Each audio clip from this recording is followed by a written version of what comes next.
welcome to all of you. I can see lots of familiar names in our participants list. So if you're joining for the second or the third time, welcome once again. Welcome to our seminar series. Very good morning to all of you joining in from Canada. It's about 9 o'clock or 3 minutes past nine just now. Yeah, Early morning for Professor Rohit as well. Very good afternoon to everyone from UK, Europe, and a good evening to everyone joining in from India, South Asia. I did see a few registrations from Korea as well. So that's interesting. Allow me a few minutes to introduce the seminar series for the benefit of those of you who are joining for the first time. So this is a series on the digital future for business and society, perspectives on AI challenges and opportunities. This is hosted jointly by Professor Yogesh Dwivedi. Professor Yogesh Dwivedi is Professor of Digital Marketing and Innovation and the founding director of the Emerging Markets Research Center and the co-director of research at the School of Management, Swansea University, Wales in UK. Professor Dwivedi is also leading the International Journal of Information Management as its editor-in-chief. Our co-host for the seminar series is Dr. Ramakrishnan Raman, Director, Symbiosis Institute of Business Management, Pune, and Dean Faculty of Management at Symbiosis International University in Pune, headquartered in Pune, with, of course, institutes and campuses all over India. This series, very interestingly, is supported by the Center for Technology, Innovation, Management, and Enterprise at the University of Kent, UK, Digital Marketing and Analytics Special Industry Group, Academy of Marketing, Grenoble IE Graduate School of Management, a Grenoble INP School of the University of Grenoble Alps, Swansea iLab Innovation Lab at Swansea University, the E-Business and E-Government Special Industry Group, British Academy of Management, and the UK Academy of Information Systems.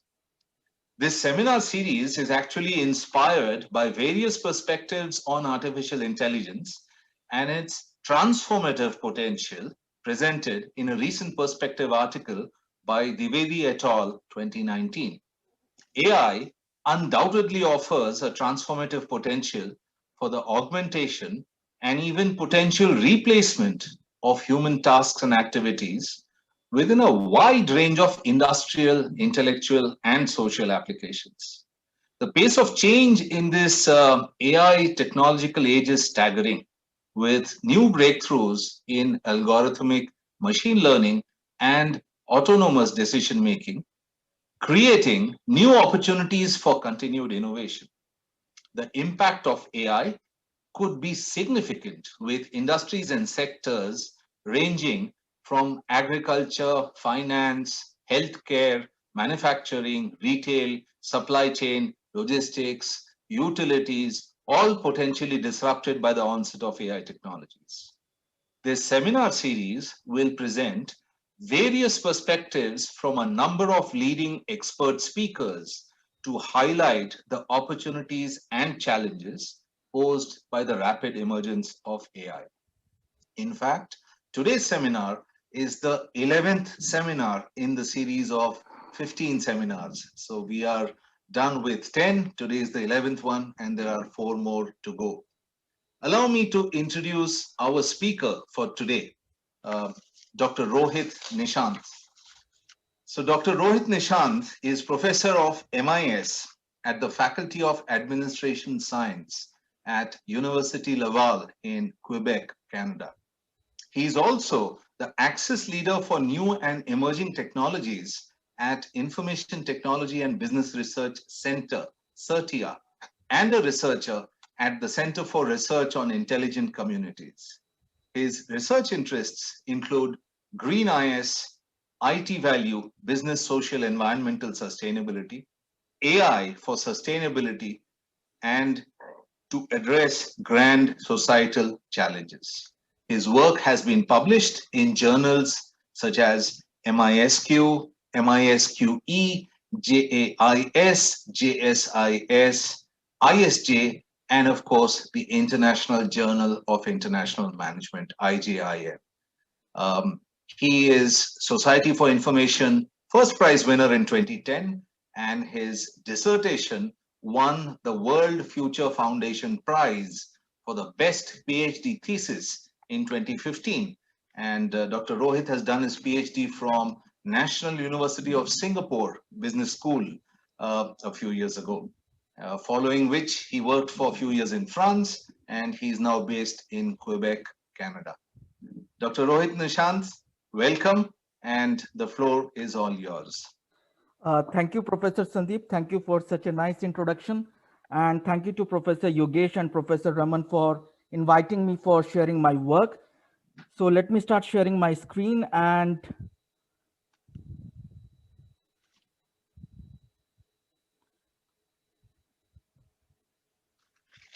I hope my screen is Yes, visible.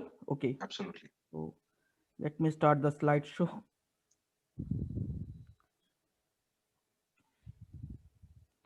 Okay, so let me disable the use of technology and let it be in the normal format without any subtitles. Okay, yeah. In French. Okay, so in this presentation, I will be talking about the artificial intelligence and grand social challenges. What are the emerging empirical evidence and agenda for research? This project has different milestone, and the first milestone, I'm thankful to Professor Yogesh for providing us an opportunity to publish in International Journal of Information Management. So the first milestone was regarding the environmental part. Over last few months we have been working on social and economic dimension also. So I will take you through the implications of artificial intelligence for different dimension, social, economic, and environmental. What are the emerging empirical evidences? How do we see in terms of agenda for research? So let me take you through the presentation. So this is my work home. So I'm a faculty member at School of Administrative Science, Business School at University Laval, and I'm responsible for access on new and emerging technology, which includes AI, blockchain, and other quantum computing and other emerging technology at CERTIA, which is a new research center, relatively young, but it's making a rapid progress in terms of doing research on new technology. And also it's very timely research center because we have seen that COVID-19 has accelerated the digital transformation. Uh, the department also has another research center, which is on intelligent community, where we look at the issues of smart cities, digital twins. So now coming to the agenda presentation for today. So when we talk about the social challenges, one of the first term which comes to our mind is sustainability. It's a very broad term because if you look at the definition of sustainability, it just talk about living in a manner so that we don't take the opportunity away from future generation to live the same standard of life. If you look at the classical definition of sustainability, that's how it's defined. It has three pillars: environment, social, economic, financial. So in a way it spans all the dimension of the society. If you look at the UN sustainable development goals, which are 17 in number, they talk about broad range of issues, starting from poverty to biodiversity. So I will be talking about the research, my research, and what we are seeing when we are researching these use of AI for these specific dimension.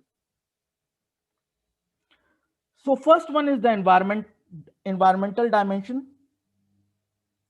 Okay, so this is the work which was published in IJIM last year, and my collaborator for this project is Mike Kennedy from UBC and Jacqueline Corbett. And I must say that I have been fortunate enough to get guidance from senior professors like Professor Yogesh, my supervisor, and also I have been lucky to have a lot of interesting collaborators. So whatever work you are seeing today is the outcome of several brains which have guided me as well as collaborated with me. So in this work, what we are seeing, the starting point for this project was that there is a lot of news about AI. So if you are looking at the news, you read news about AI on regular basis across different discipline of life, right? So some people, for example, few years back, we had a website saying that what is your probability of your job being substituted by AI, and that was quite popular among all the students because I was teaching in France, and many times the question was, okay, so I am doing this, will it be relevant few years down the line? Why should I do this? Because AI seems to take my job. Environment also, we are seeing that AI can create recipe for food. AI can contribute to your company's carbon footprint. So as a social science researcher or as a researcher, curiosity is always, it's the our main characteristic. So we got curious as a bunch of researchers to see that, okay, we are hearing a lot about AI, but really what it means. And we basically started looking at it from a social science perspective, because already people in computer science engineering are talking about in technical terms. So we started looking at what really is the case, and we realized that yes, definitely the venture funding in AI is reaching the peak. We can see that the venture funding has increased tremendously, but we are also seeing a lot of divergent opinion, particularly outside the technical discipline, about that AI is too much focused on technical complexity, like creating a better algorithm, writing a better program, coming out with different approach to learning. So you had supervised, unsupervised, reinforcement, different kind of learning coming. But there is still a big question mark on how it will translate into reality. So we can see that, okay, there are already some questions, and it was kind of an encouragement for us to explore this more. So what we did was that we started looking at the literature and try to understand what does current state of published AI paper inform us. And we found that, which was quite intuitive and expected, was that basically AI was still restricted to the technical studies, new method, new models. Now, whereas if many of you who are taking data mining classes or courses on model decision making, we always say in social science and management, all models are wrong, but some are useful, right? So the way we look at the models are slightly different from the way a technical view will be there. So this actually encourages us to find out what is the state of AI in relation to social science.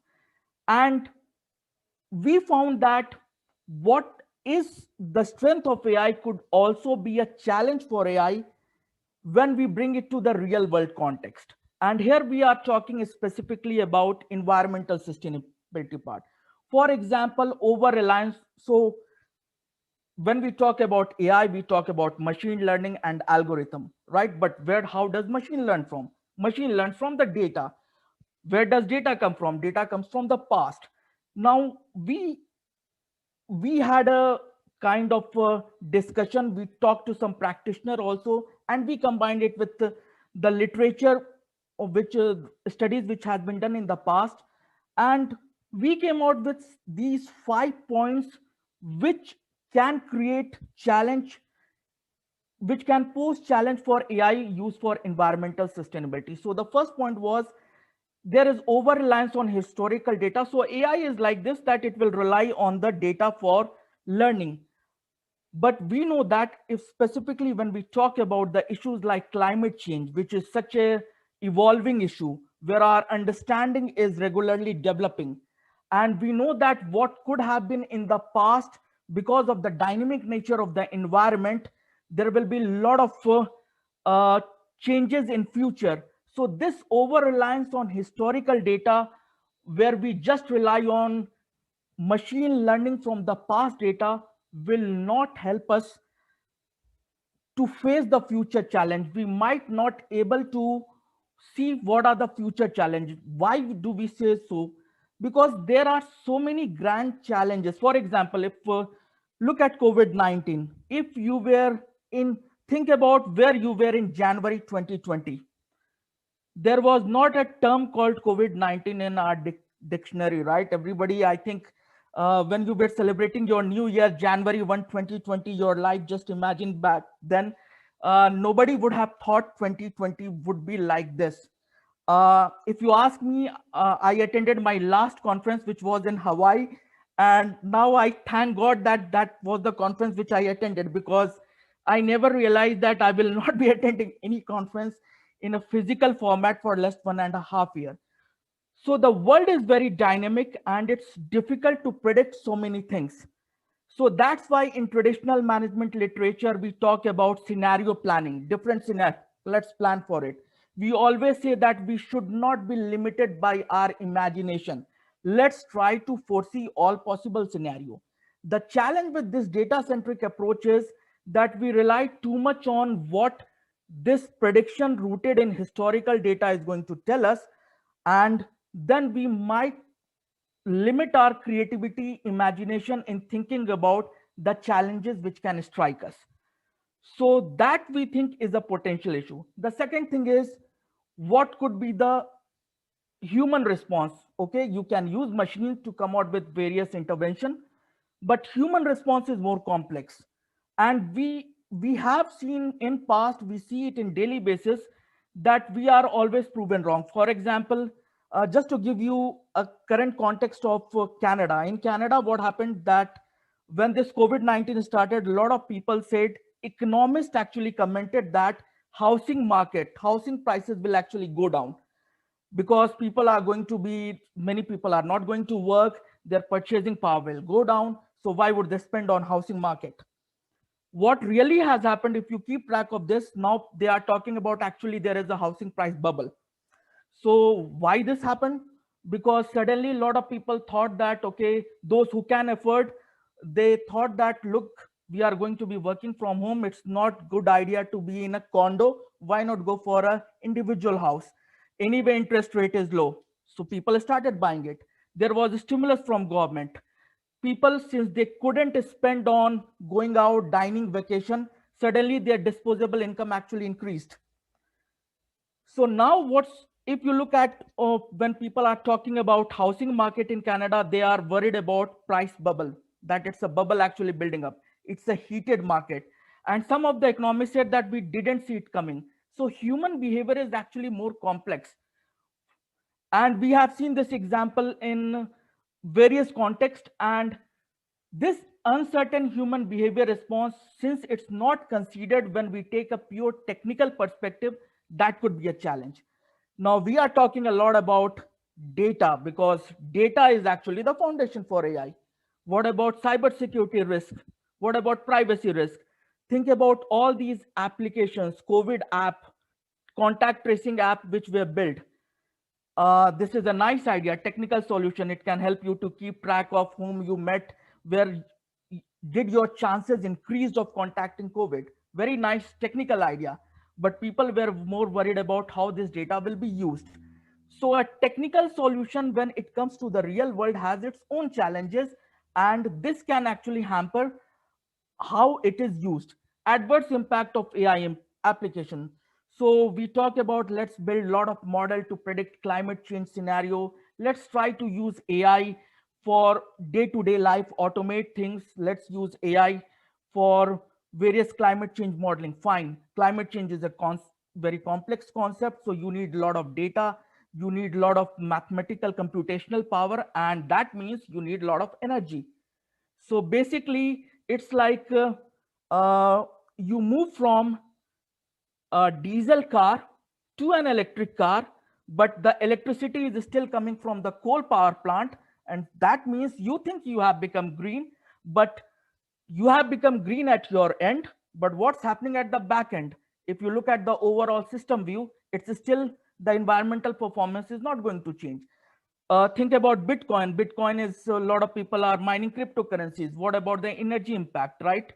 So I have a lot of students who talk about Bitcoins, cryptocurrencies. We have cryptocurrency ATMs.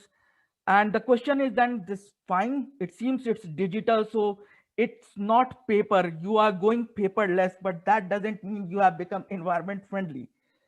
The final point is, how do you measure effect of intervention strategy, which is driven by technology?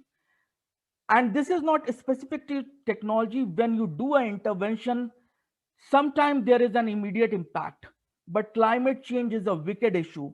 it needs a bigger behavioral change. It needs a complete restructuring of taking a perspective towards society. How will you measure it? We are not very good at metrics, right? That has been proven again and again in past, that we are not good at coming with KPI which can inform us about where we are going.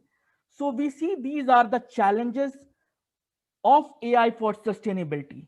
So then we thought about what we as a social scientist could do.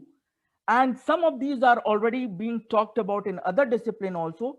But as a social scientist, if you look at social science research, still we are uh, not, we are doing more traditional studies. So we basically, we had some points to say that these are the future studies focus areas. Look at multi-level, look at as a system.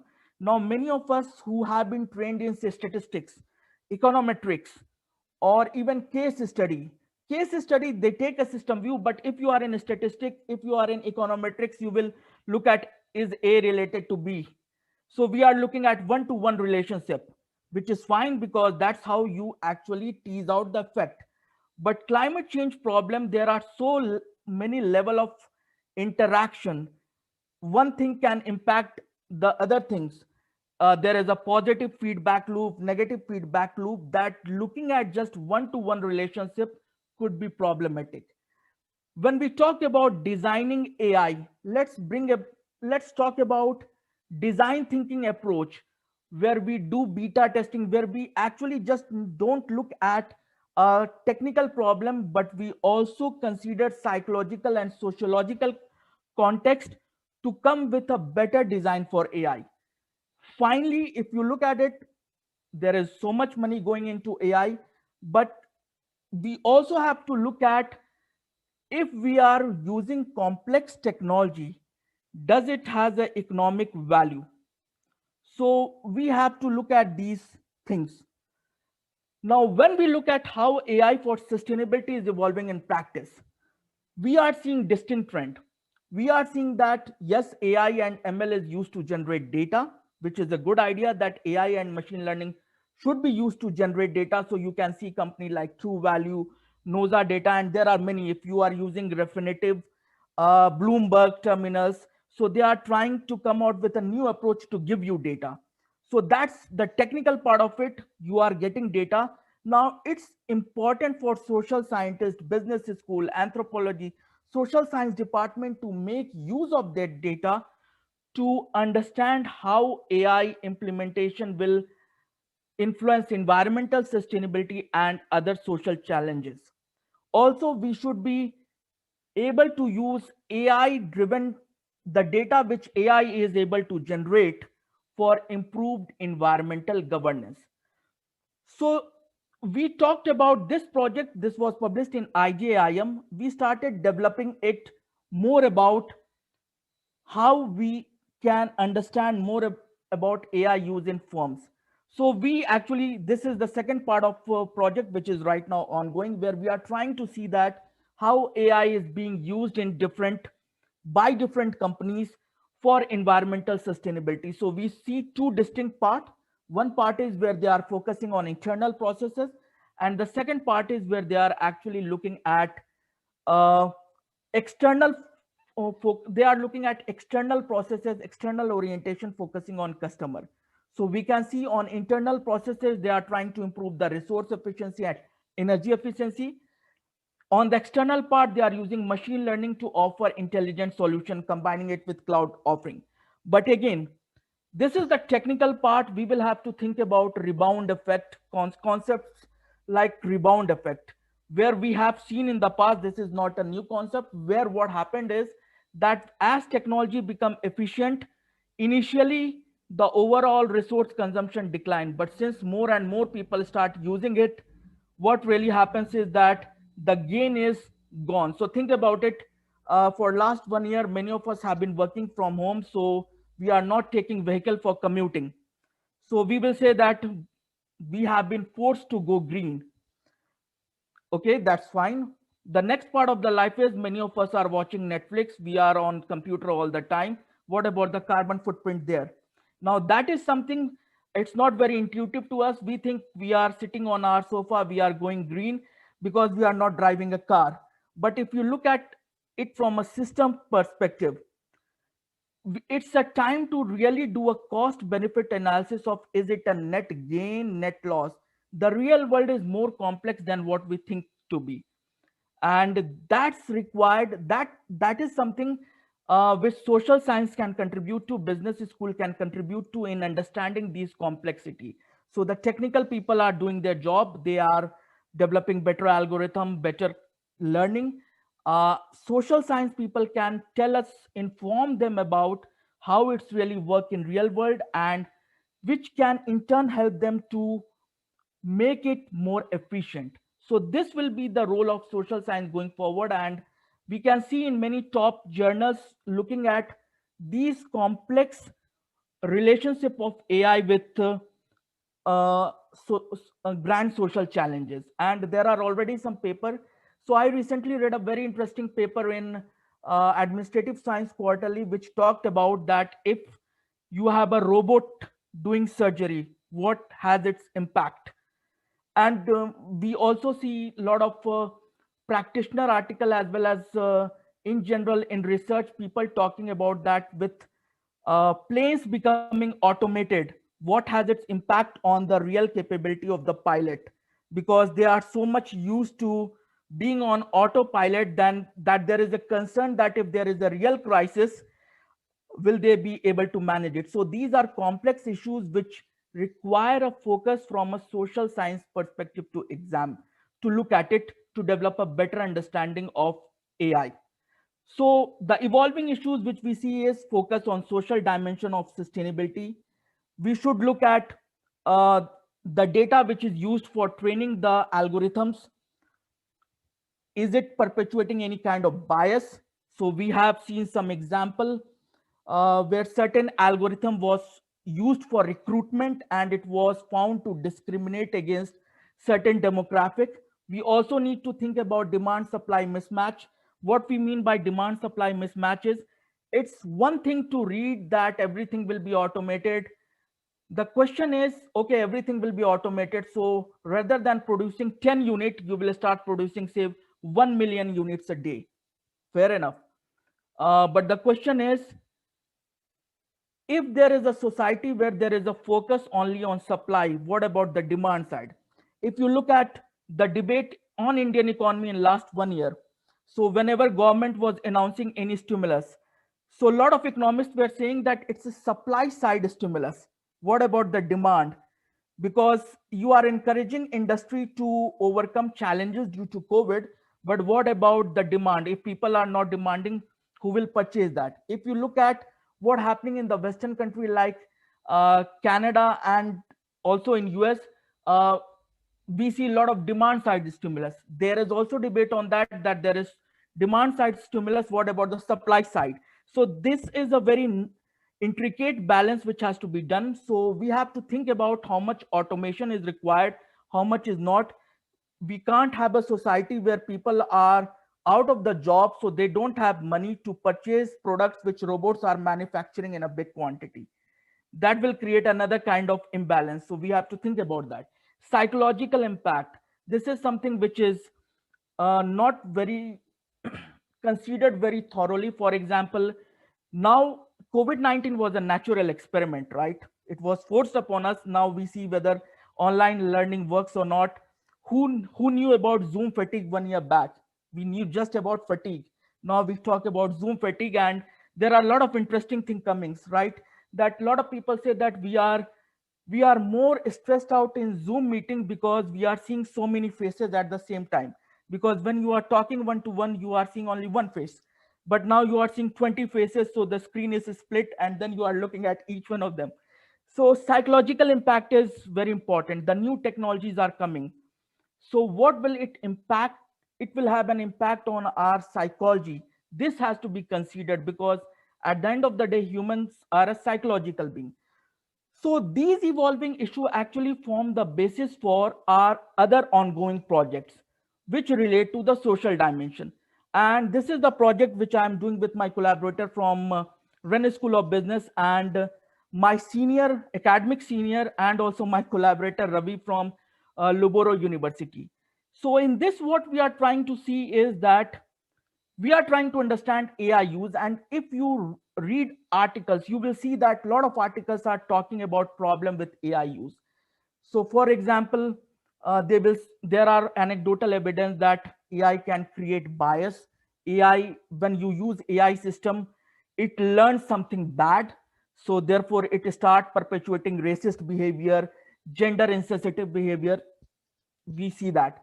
What we are trying to say is, we are taking, as a social scientist, we are going to more philosophical foundation. Now many of us have watched this movie Imitation Game. So there is a scene where Alan Turing is asked, so do you think that machine can think? And then he said that that's not the question, there are different way of thinking. So we are taking inspiration from that approach, and we are actually trying to understand the rationality. Machine has a different rationality, human has a different rationality. When humans look at a problem, we look at a bigger picture. We are not so good at processing a lot of data, that's not our strength. But when we interpret anything, we interpret it with a lot of context. uh, Whereas machine, they are very strong, their computation power is going, it's increasing, it will keep on increasing, they will become very powerful. But the way they make sense of society, human behavior, social relationship, it will not be, it will always be distinct from the way we look at it. One example which comes to my mind is, all of us have watched that movie Three Idiots. So in that, there is a scene where teacher asks what is a machine, and then the character Chatur actually so first, Rancho, the character played by Amir Khan, actually talks about that machine is something which makes your life easy. And the teacher actually doesn't like that answer, and then says that, then actually Chatur gives the answer, which is a very technical answer. If you look at the rationality, machine rationality is very close to what Chatur is depicting. Very good at memorizing, so it can memorize, it can process a lot of data. Whereas if you look at the Rancho rationality, it's looking at it world in a different manner. So in this project, what we have done a lot of data analysis. We have looked at the data which is used for training algorithm, and we have tried to show that, look, we are talking about bias, we are talking about what machine learning is creating problem, what problem it's creating.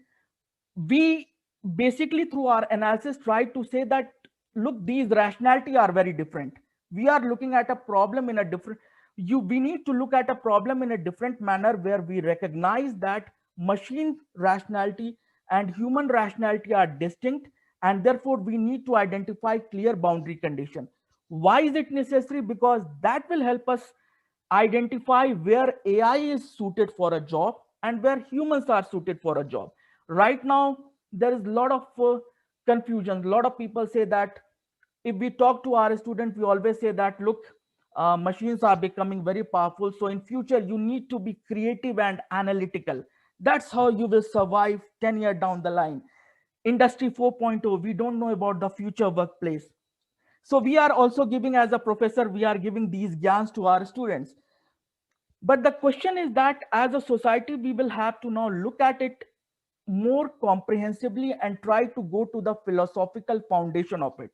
And in that respect, I think the philosophy, anthropology, and all the social science discipline can help us identify these specific boundary conditions, so that we can clearly demarcate where we should have human role and where we should have AI role. That's actually a better solution than right now saying that, okay, you will be working with machines, so you have to be analytical, because definitely machine is going to be better at solving problem. What kind of problem? Machine can't be better at solving every kind of problem, right? Machine is better at doing some calculation. So for machines, 2 plus 2 will be 4. But if you talk to humans, 2 plus 2 can be 5. It depends upon the context. This is this under this condition. So this is the second project where we have tried to talk about rationality and its implications and how this should be considered.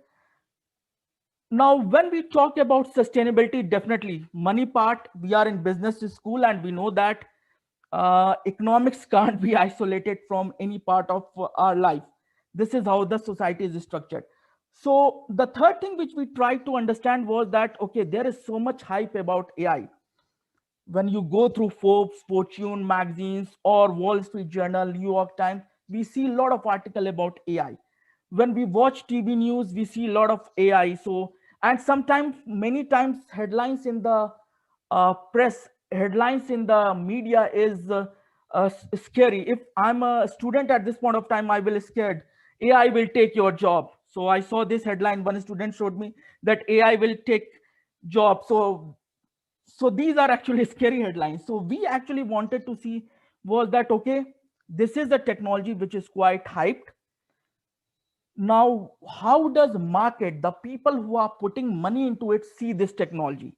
Are they really buying this idea about AI going to completely change the world, revolutionize the world? So this is a study which is a work in progress with my supervisor from NUS Thompson TU and two of my collaborators from NTHU. Now what we found was something interesting. We found was that, contrary to what we believed, and even we believed it, that we thought, like, when we do research, we generally are looking for interesting result, and we thought that we will see that the most powerful AI will get the best reaction from the market. It will be the best reaction because that's more powerful, something which is really close to uh, human communication, more cognitive. uh, that will be that will be more that will generate more positive response. Contrary to our belief, what we found was that no, market was actually reacting negative to the most powerful AI. What they were focusing on, two things: one was automation, second was if AI which is being implemented can provide more data. Now automation has been with us for last 30-40 years. We have been talking about automation for several years. So if you look at different kind of industrial revolution, basically it's a different form of automation happening. So it shows that market has become comfortable with concept of use of technology for automation. That's they are comfortable with. They also realize that we are living in a big data era. So if you can use artificial intelligence, machine learning to create some new kind of information to help in making decision, that's fine. But beyond that, if they see that you are doing something, trying to reach to the level of artificial general intelligence, you are trying to make something which is more omnipotent, market is reacting negatively to it.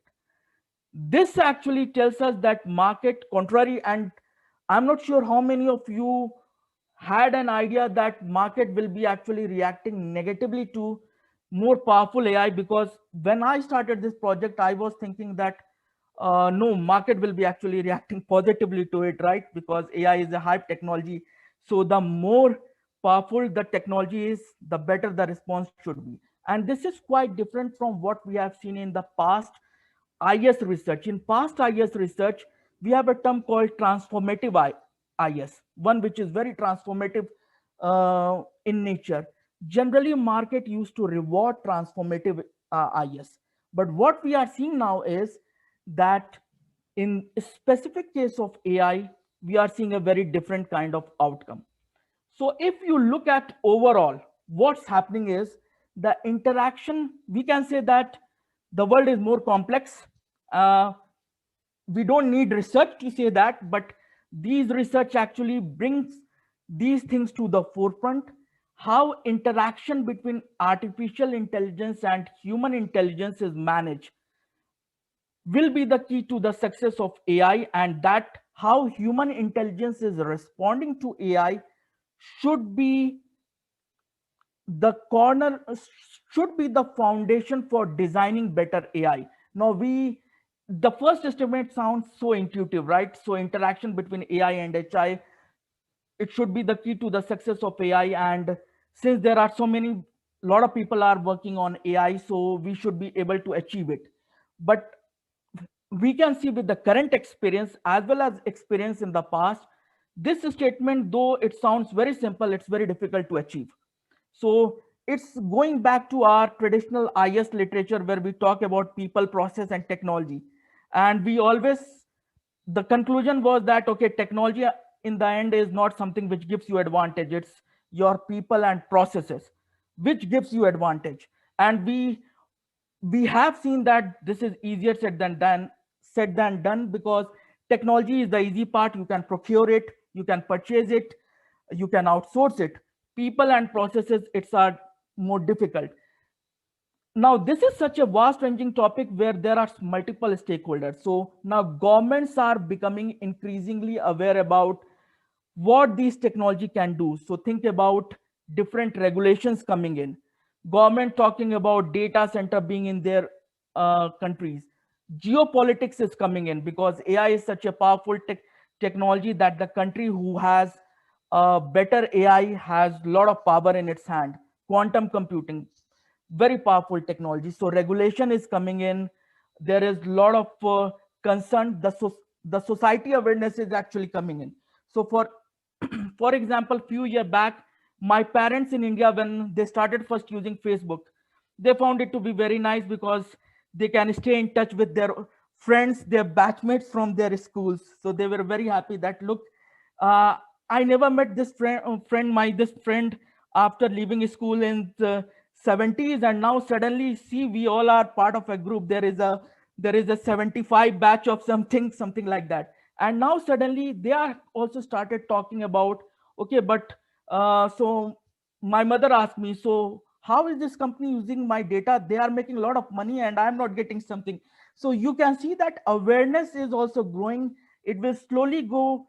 People have mobile phone in their hand, their awareness is growing. So these things will become more and more important. It will also nudge government toward more regulation. So regulation is a space which is still in development. We will see how this pan out. This will have a huge impact on technology itself and implication for society. And we are seeing some of the example. So it's a news from February 27th, where IBM, there was a news that IBM could be selling its IBM Watson Healthcare. And there were a lot of articles about that why is healthcare AI so tough, because uh, many of these AI, the idea was to sell them that, look, AI can do certain jobs very in a better manner. For example, AI can read a lot of legal documents quite easily. So in legal profession, you have to look at the precedent, look at what happened in the past. AI can read it very easily. In healthcare, it can look at the patient record, it can look at uh, the patient history, it can read it, and therefore it can be quite effective. But we now see that this was simplistic understanding. Healthcare is a highly regulated sector. In different part of the world, there is a different level of regulation, and this makes it difficult for AI to consider this aspect of regulation. It's good with data, but it's not good with understanding the context surrounding the data, and that creates challenge for artificial intelligence. I'm not sure how many of you watch this series called New Amsterdam. So there was so in that there is a character played by Anupam Kher of a Dr. Patel. So he's a doctor, old doctor, who has a lot of experience and very good at diagnosis, and he is given a tab with an artificial intelligence. So that artificial intelligence keep on working quite fine, and you can see that Dr. Patel is actually quite anxious that AI is going to take my job, because it can do that too quite easily. But in some cases where there was no clear-cut indication about symptoms, AI struggled, and this human connection helped to understand the symptoms and therefore give a better diagnosis. And think about it, it's fairly common, it's very common sense, right? How many of us are good at describing our health condition when we go to the doctor? The way the AI would like data to be given in terms of 10 points, how many of us are good at describing these conditions perfectly in a manner which AI can use it to give you a correct diagnosis? So it's the we don't function like machine, right? We talk about in different emotions, different expressions. So that kind of things make uh, implementation of AI challenging for different disciplines.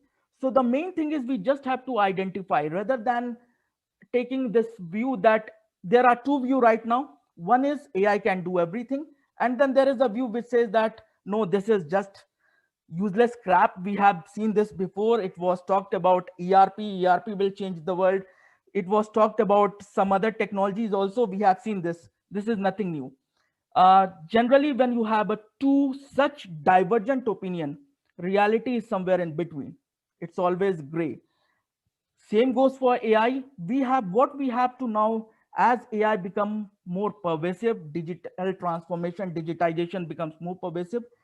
It's what we have to do is we have to be very, we have to be more cognizant of its limitations. We have to be more cognizant of its potential, and then we have to, it's an interdisciplinary topic, it's not a technical topic, so it can't be just left to the computer science or engineering.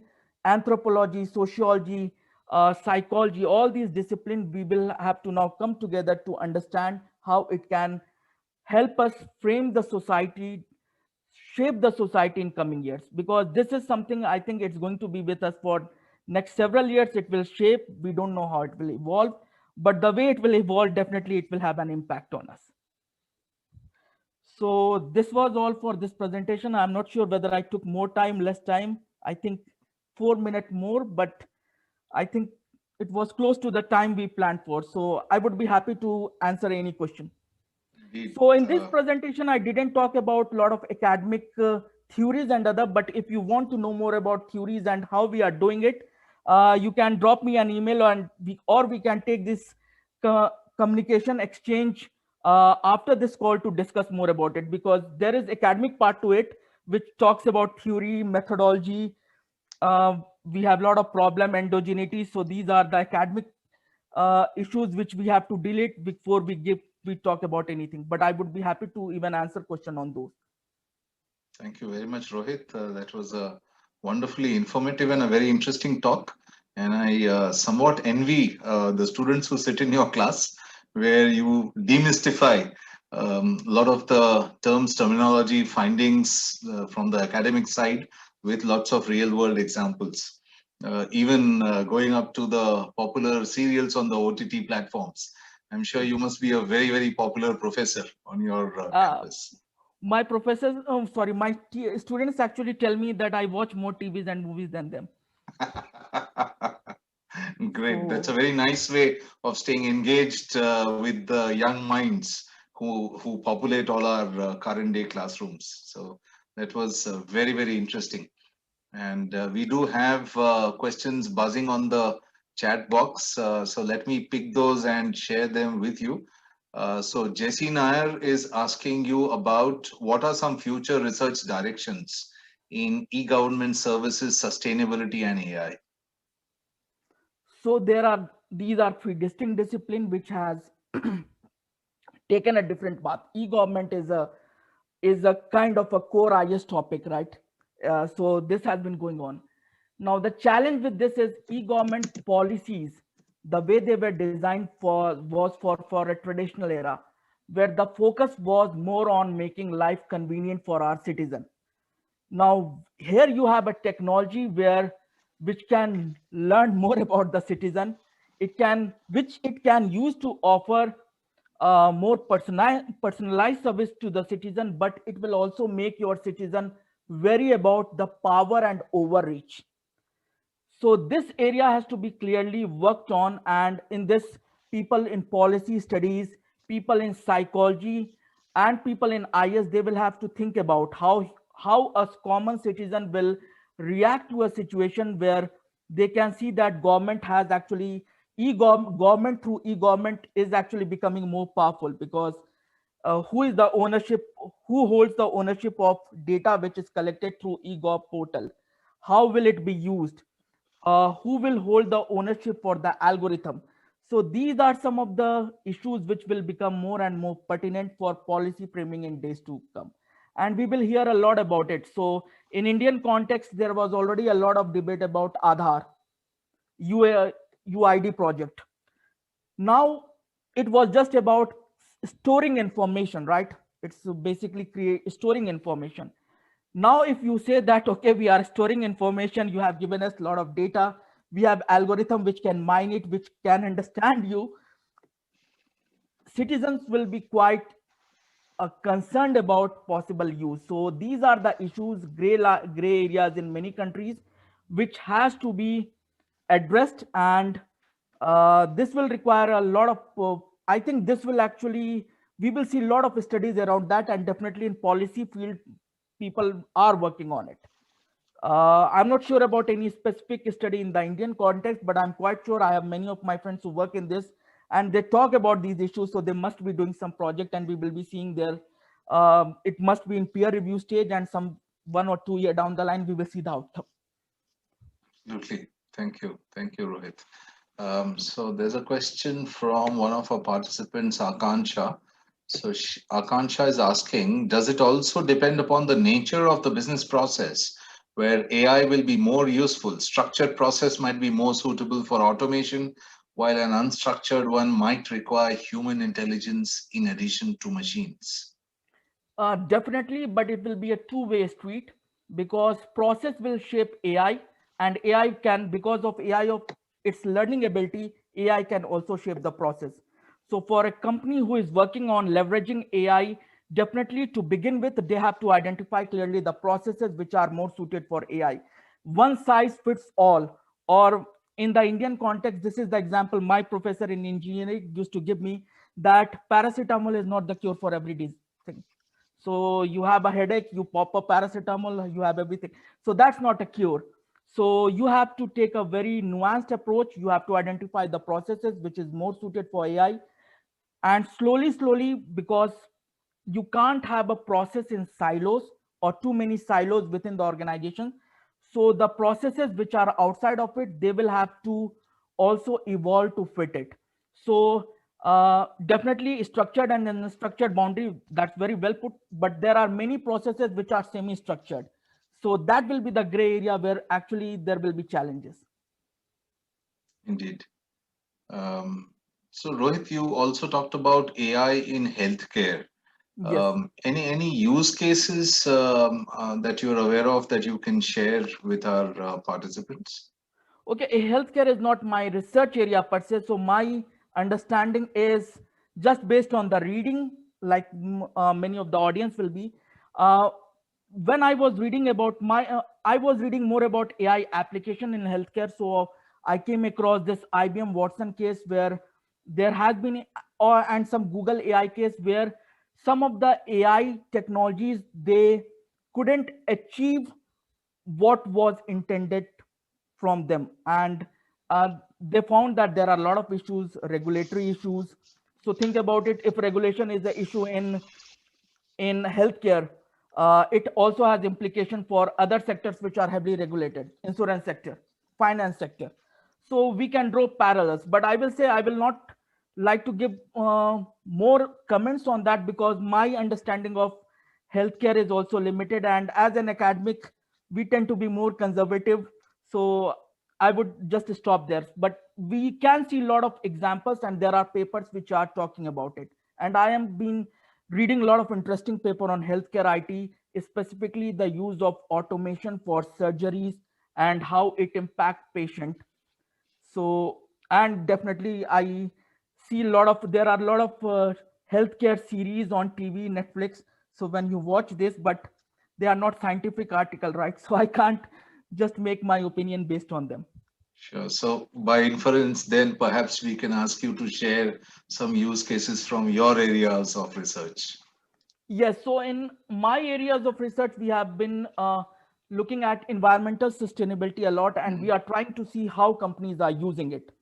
And so this is a work in progress, and we have found that in last 2 3 years, there has been a sea change in the way company approach artificial intelligence for environmental sustainability. Their focus is primarily on using better algorithm for improving the energy efficiency. So definitely they are targeting algorithm to reduce the resource footprint.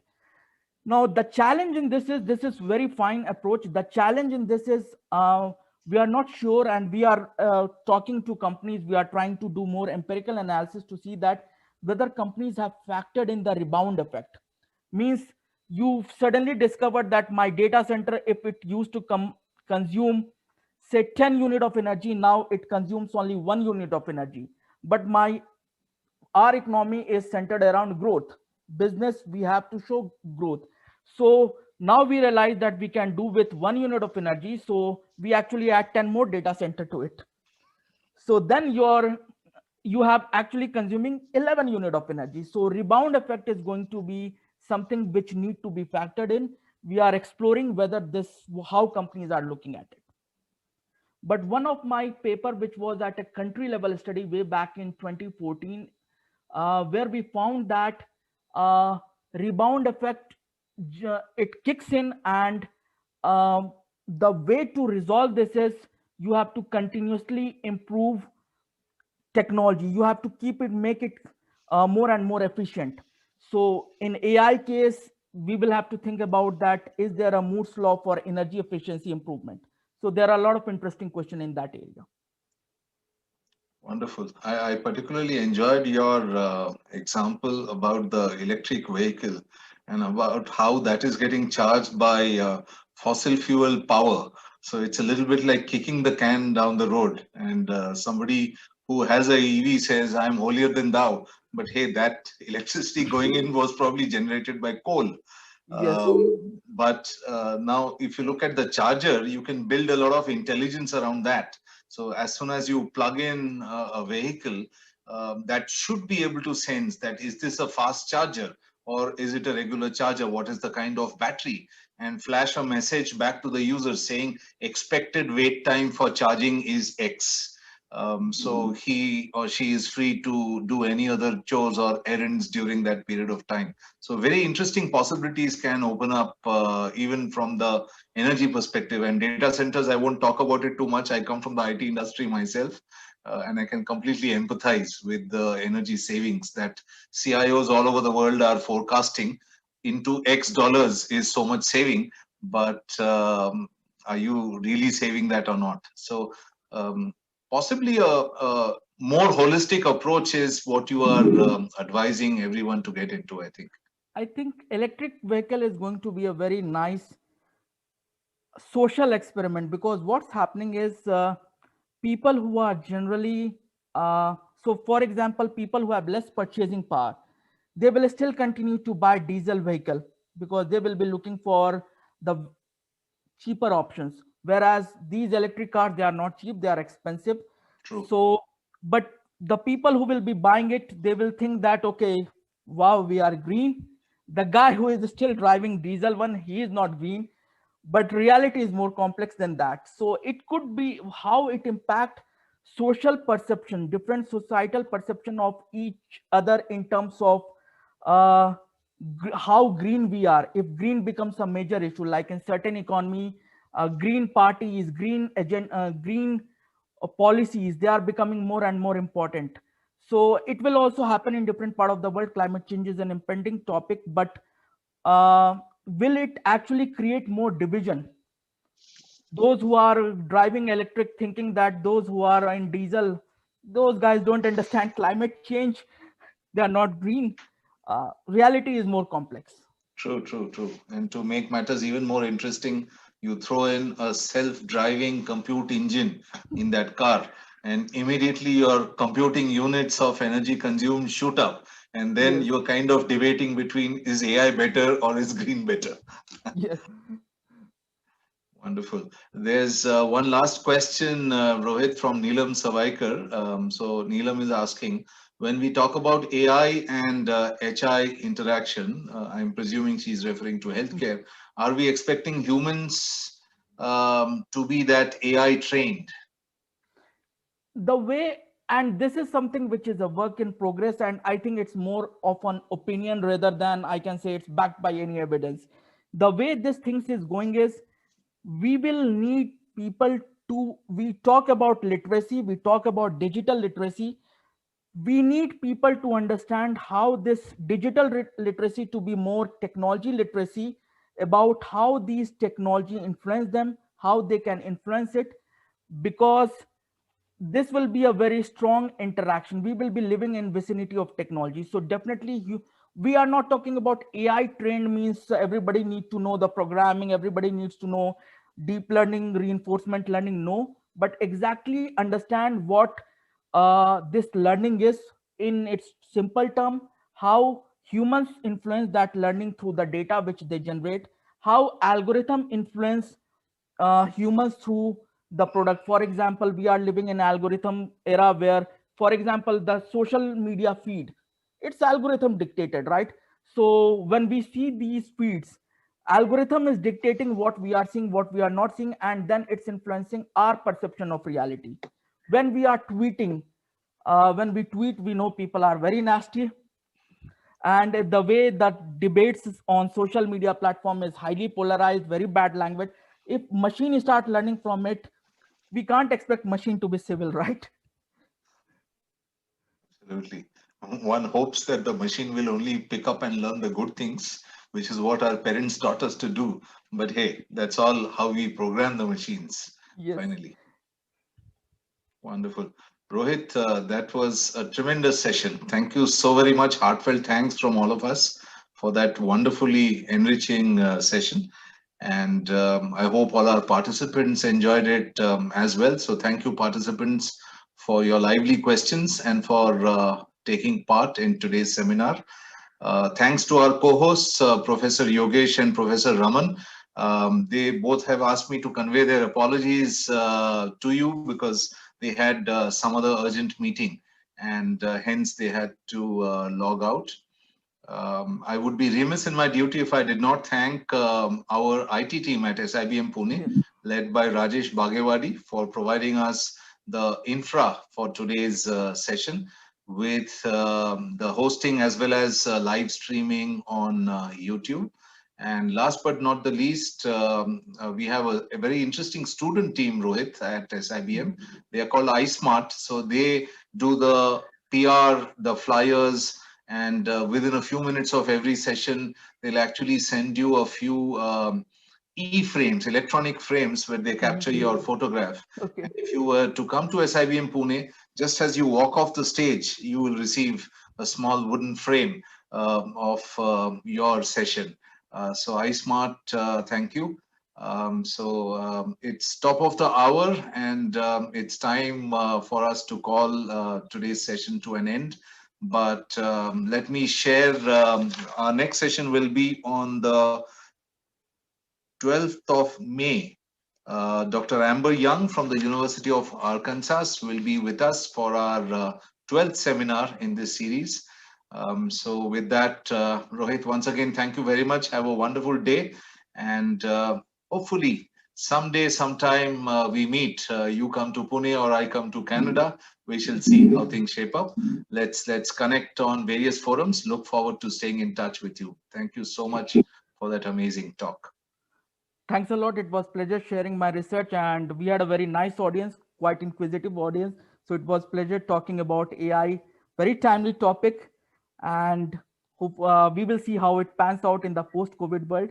We are still not in the post-COVID world. We hope to be there Yes. very soon. That's right. That's right. So, Rohit and everyone else, stay well, stay safe, and see you all again soon. Thank you.